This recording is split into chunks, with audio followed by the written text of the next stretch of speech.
Charlie here with Advent Tech. If you will give me 10 minutes, I will explain some stuff about Microsoft educational licensing that you desperately want to know, including how you can still do device-based licensing. You don't have to do user licensing, although that is the preferred Microsoft model.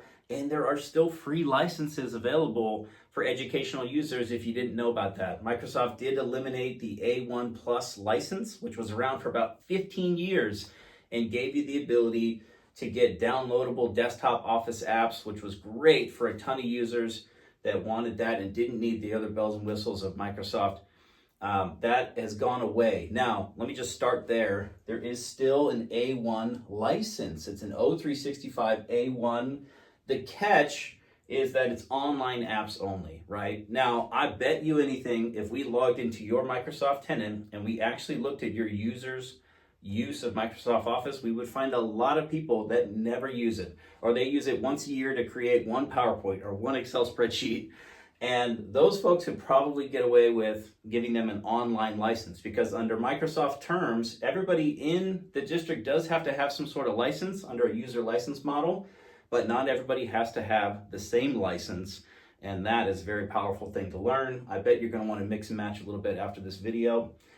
Again, the A1 license, not A1 Plus, it's gone as of the end of August 2024. The A1 costs you nothing. Here's the SKU. Whether you want us to be activated, you can have multiple resellers activated and get you these licenses, or you already have a Microsoft reseller. I'm just giving you guys the SKU here if you want to take advantage of that A1 license.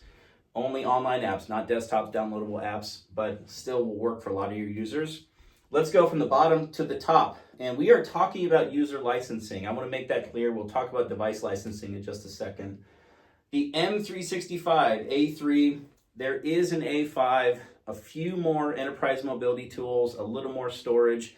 Probably wouldn't look at it unless you're like a powerhouse Microsoft district, or honestly, even if you're probably like 50,000 students and above, maybe look at it.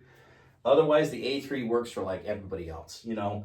You buy faculty licenses, they cost about $69, and you get 40 free student licenses with the faculty license, right? So that's a great way to do it. If you know how Google licensing works, where you buy 5 student licenses, you get 1 free faculty license. This is the exact opposite, but it's a little more extreme, which makes sense, student to teacher ratios being what they are. So you get the faculty license, you pay for that, and then you get 40 free student licenses. The cool thing about the M365, it is the powerhouse license. It's the one that gets you all the Office apps. It's the one that gets you the ability to upgrade from Windows 10 to Windows 11. And it gets you Microsoft Endpoint and Microsoft Intune. Endpoint is for device security. Intune is for device management.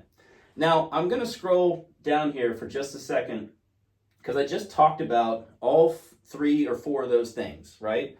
So you can a la carte buy a Windows 10 to 11 upgrade for a student or a staff device.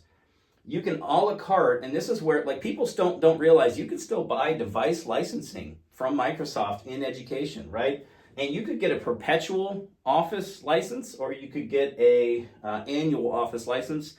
Perpetual is great because you don't pay for it again, but then you can't upgrade to the newer versions. And so sometimes even if you're just doing like a really limited amount of licensing, you just need a little bit of Microsoft Office. You don't have your users authenticating against Active Directory, like you're just totally a Google district or Apple or something, and you're barely using Microsoft except for Office. You might think about that. Now, I'm still kind of talking about the M365 here at the top, because with the M365, you get all 4 of these things under one license. The other 2 things I mentioned, again, can be bought on a per device or really per user basis, is Defender for Endpoint or Microsoft Intune, right? And again, staff and student prices, similar, but where Microsoft really incentivizes you to move away from device licensing, which is still available, and I want you to know that, is by kind of rolling all that stuff into the M365 license. Now, if most of your devices are already upgraded to Windows 11, and you're not using the Microsoft Endpoint or Intune tools currently, then I would say let's start looking at one of these couple other options, right? O365 gets you all the Office suites. It is an annual license, but very similar. You buy per faculty member and get 40 student licenses for free. Very cool. And again, here's the SKUs. If you want to go have your Microsoft partner look them up. Or there's this one here. We just discovered this one this year. It's called the MS Apps license. I mean, that's what they called it. Really simple. And it's one faculty license in 15 free student licenses. But again, let's say you don't have a huge, population of your students using Microsoft. You might look at this. It kind of just gets you the Office standard apps, right? So a more limited app set compared to like the full-fledged O365 license. But Word, Excel, PowerPoint, Outlook, it gets you all those and a few more. And that one is, like $27 per user, right? And like I said, it goes from 40 free students per faculty with these first two licenses I talked about, M365 and O365, both the A3. This weird MS Apps license that we found totally works in education, same basic outcome, but you only get 15 free student licenses with it per one faculty license. And again, do not forget the old A1 license. The O365 A1 license is totally free, and I bet some of your users could get away with being given that license. They can still authenticate against Active Directory.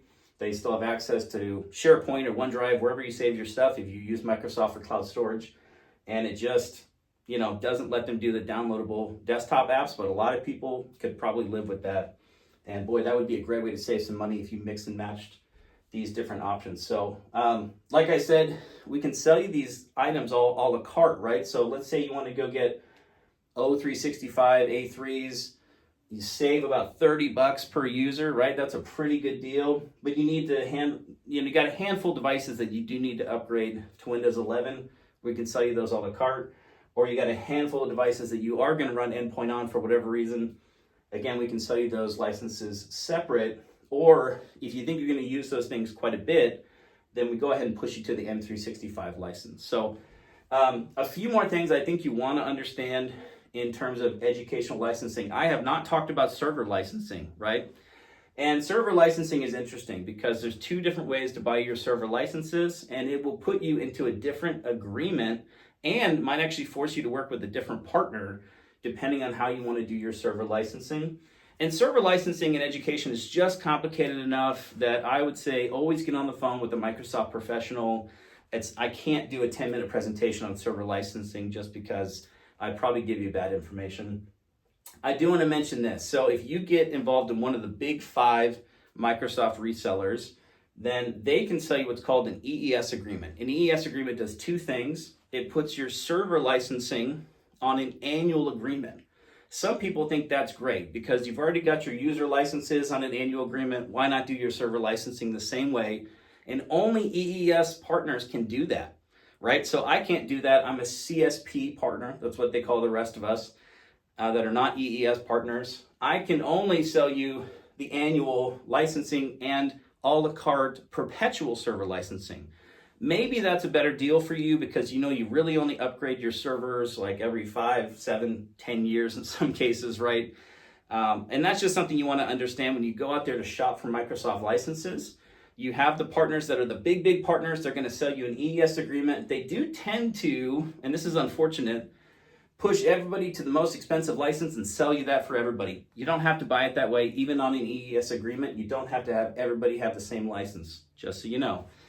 For as CSP partners, I'll sell you the exact same licenses, but I can't do your server licenses on an annual agreement. It has to be perpetual server licensing. The other thing that happens is when you buy on an EES, and this is an advantage for the big guys, this cost goes down about 15%. Some of you may have looked at this price and said, well, I don't pay $69 for the M365. I pay like 58 or $59 per user. Well, that's because on an EES, which typically is limited to larger school districts, they actually give you a discount on this user pricing as well by about 15%. So might be a great reason to look at an EES agreement with Microsoft if you're a larger school district. But for most of us mortals, we have to buy the normal user licensing model or the device licensing model.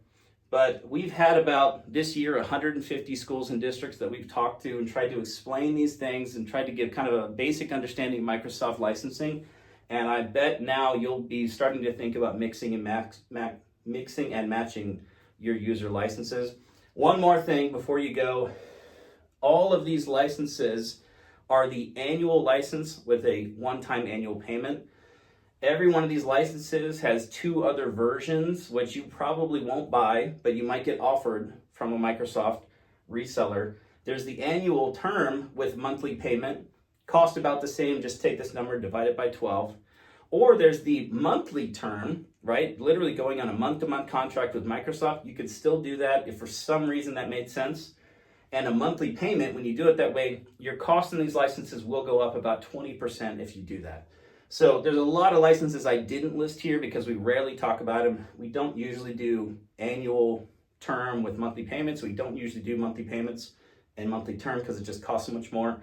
So those licenses I don't have here. But any questions you have about licensing, we'd love to answer. And if we can't answer them, because there's lots we can't answer, we get you on the phone with a Microsoft Pro from distribution. We're happy to do that at any point.